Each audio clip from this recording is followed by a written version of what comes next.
Today, Chase unveiled the rumored changes to the Chase Sapphire Reserve, and there's a lot to unpack. In this video, I'll break down the biggest changes to help you decide whether to get, keep, or cancel the card, and at the end I'll give you my take on the changes and let you know what I'm planning on doing. If you're new to the channel, hello! I'm Aaron from Cards and Points. I'm a credit card travel rewards expert that's been featured in a bunch of leading publications, but I launched this channel so that I could share my tips and strategies directly with you.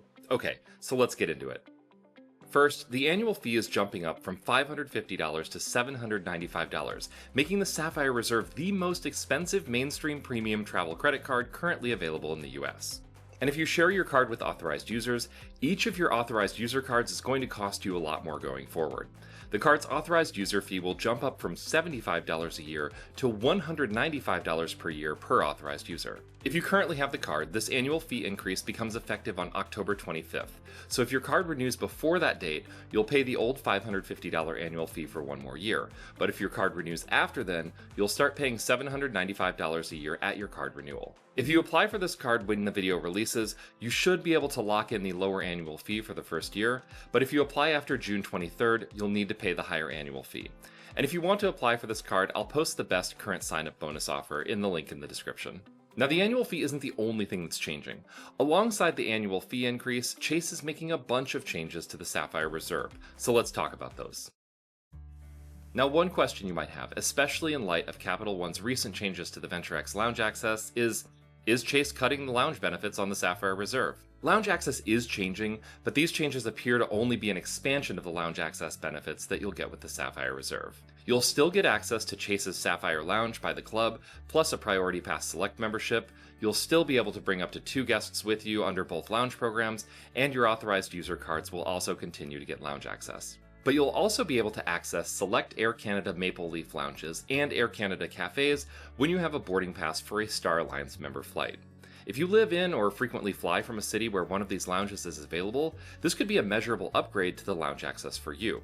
Unfortunately, unlike Priority Pass and for the Chase lounges, you'll only get 1 guest for free in the Air Canada lounges. Additional guests can access the lounge for a per-visit charge. Overall, the changes to the Lounge Access program are positive, but how much you'll benefit from the expanded lounge access to Air Canada lounges will depend on your travel patterns. For most people, the more significant changes will be the statement credits and promotional credits that Chase is adding to the card.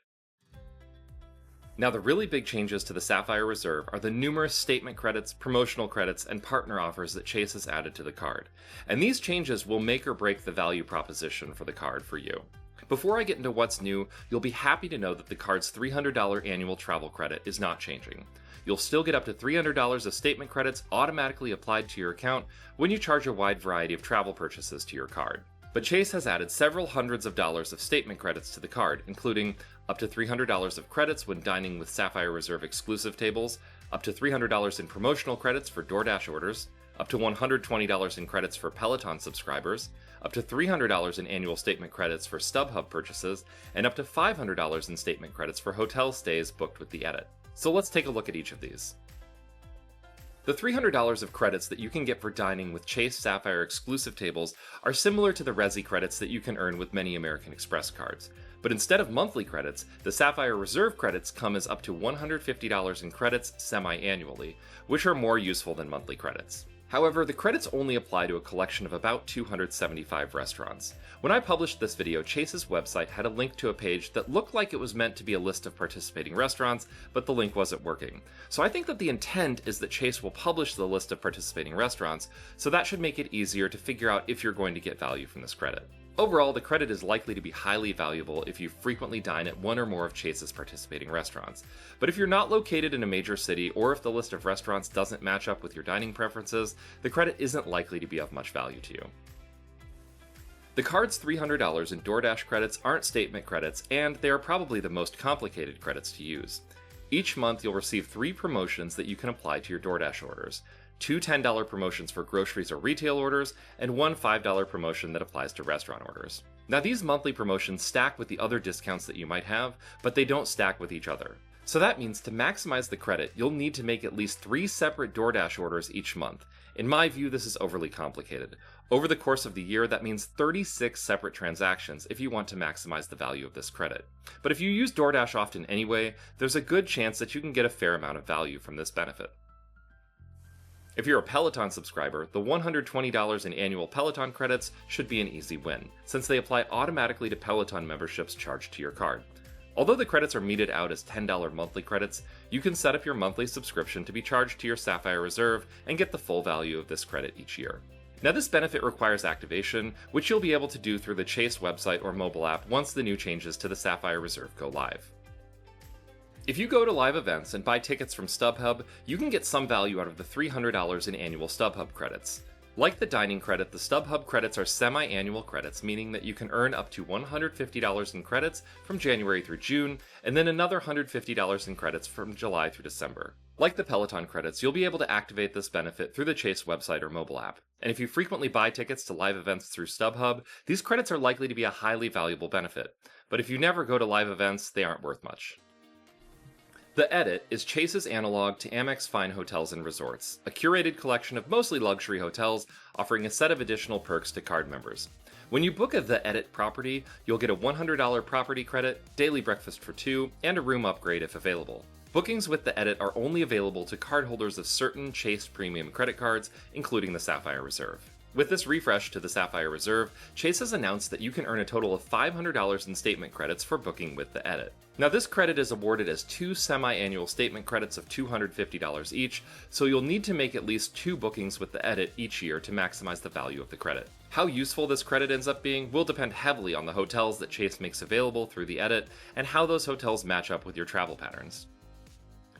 The new Sapphire Reserve offers an Apple Music and Apple TV Plus subscription for card members. Now, Chase advertises this as being worth $250 annually, but it's important to read the fine print. What you'll get with this benefit is a complimentary Apple TV Plus subscription and an Apple Music individual subscription through June 22, 2027. Now, if you subscribe to these specific services individually, this perk could be valuable. But if you've subscribed to an Apple Music family plan, or you purchase an Apple One subscription to bundle storage along with Apple Media subscription services, you're out of luck. You'll need to continue to pay for these services, and you won't get any discount if you have an Apple Music or Apple TV subscription through your Sapphire Reserve. Finally, the Sapphire Reserve now includes $10 monthly in-app credits for Lyft rides, similar to the Amex Platinum's Uber credits. These use it or lose it credits can give you a small discount on the first Lyft ride you take every month, and are pretty useful if you take Lyft often. Now, there are a bunch of other benefits of the Sapphire Reserve card, but those are the major benefit changes that are coming along with this card refresh. However, those aren't the only changes to the card. Another thing that's changing with the Sapphire Reserve is how you earn your points. With the updated Chase Sapphire Reserve, you'll earn 8x points on bookings through Chase Travel. Chase lists flights, hotels, rental cars, cruises, activities, and tours as the purchases that are eligible to earn 8 points per dollar. This means that you'll actually earn fewer points on most hotels and car rentals than you did before. The card used to earn 10x on car rentals and hotels booked through Chase Travel, but most other purchases through the bank's travel portal will earn you more points than they did before. Previously, you'd earn 5x points on flights booked through Chase, so it's nice to see the increase here. Chase is also increasing the amount of points that you'll earn when you book flights and hotel stays directly with the airline or hotel. You'll now earn 4 points per dollar versus the card's previous 3 points per dollar on general travel purchases. Now, the other travel purchases are going to earn less than they did before. Chase is dropping the card's general travel purchases category, meaning that you'll earn 1 point per dollar for non-hotel and non-airline travel purchases that you don't book through Chase's portal. Fortunately, you'll still earn 3 points per dollar on restaurants, the same amount that you'll earn through many of Chase's no annual fee cards, and most other purchases will earn 1 point per dollar. Depending on your spending patterns, you might earn more or fewer points, but Chase is also changing one of your options for redeeming points, and that might impact the value you get from your card in a big way. When it comes to redeeming points, the rumors are true. Chase is taking away the ability to use points for 1.5 cents of value when booking through Chase Travel. Instead, your points will be worth 1 cent of value toward most bookings, but they'll be worth 2 cents of value towards certain hotels and select premium cabin airfares. Previously, you could confidently book most anything through Chase Travel and know that you were getting good value from your points. Unfortunately, it's not really going to be possible to tell if you're going to get this increased value for your points until you start searching for your trip. Under the new rules, you'll have to work a lot harder to get better than cashback value when booking through Chase Travel. Now, you'll still be able to redeem your points for transfers to Chase's travel partners, but the easiest way to redeem your points for better value, for bookings through Chase Travel, just became a lot more complicated. Finally, if you spend $75,000 or more each calendar year, you'll unlock a few additional benefits, including IHG One Rewards Diamond Elite status, $500 in Southwest Airline credits, plus A-List status, and a $250 Shop at Chase credit. The most interesting of these is the $500 Southwest Airlines credit, although I really question whether most people who are spending $75,000 a year on a Sapphire Reserve are going to be flying Southwest as their primary air carrier. Before the changes were announced, I was cautiously optimistic. Now, there's no way to spin an increase in the card's annual fee as a good thing, but an annual fee increase can be acceptable if the value you get from your card increases enough. For me, the $120 in Peloton credits are an easy win, since that's a purchase our family makes anyway. I'm cautiously optimistic about the credits for the Edit and the dining credits. Those could be relatively valuable if the selection of hotels bookable through the Edit includes mid-range hotels or some affordable luxury options. And if I can find a local restaurant that would qualify for the dining credit, I might be able to get some value out of that perk as well. Now, I don't use DoorDash, and it's been several years since I've purchased tickets for anything through StubHub, so those benefits are largely worthless to me. And I don't take rideshare services consistently enough to value the Lyft credits at all. I'm probably most disappointed with the Apple Music and TV benefits. We subscribe to Apple One to pay for our iCloud storage alongside our Apple Music and Apple TV access, but the way that the Apple Music and Apple TV Plus benefits are structured on the Sapphire Reserve makes them absolutely worthless for my family because we'd have to pay for Apple One anyway. Finally, I think that changing the value that you get from points when booking through Chase Travel is a huge devaluation. This isn't going to affect me personally because I use my points with Chase's travel transfer partners, but for most people, the easiest way to get better value for your points was to book through Chase Travel. Now you'll only get better than cashback value with a small number of select travel bookings, meaning that it's going to be harder to get decent value from your point redemptions. Overall, I'm not a fan of making products like the Chase Sapphire Reserve more expensive and more complex, and Chase has certainly done that with this refresh. What used to be a great option for most people who travel and want lounge access is a lot harder to justify now if your spending doesn't naturally line up with the Chase Sapphire Reserve's new statement credits. Whether we keep the card next year is still up in the air, and I'll have to take a serious look at the hotels available through the Edit and what restaurants are available through Chase exclusive tables before making this call. Now, if you have the Chase Sapphire Reserve currently and you don't like these changes, you have a few options beyond canceling your card outright. And fortunately, you have until your next card renewal before you really have to make any calls. If you want to hear more on that, subscribe and hit the notification bell so that you can get that video pushed into your feed when it's released. And if you don't yet have the Chase Sapphire Reserve, as of the time I filmed this, it's still possible to get the card with the $550 annual fee for the next year, but that's likely to change in the next few days. There's a link to the Cards and Points article down below with the current credit card sign-up bonus if you're interested. So what's your take on the changes to the Chase Sapphire Reserve? What are you doing with your card? Has it become more or less compelling to you?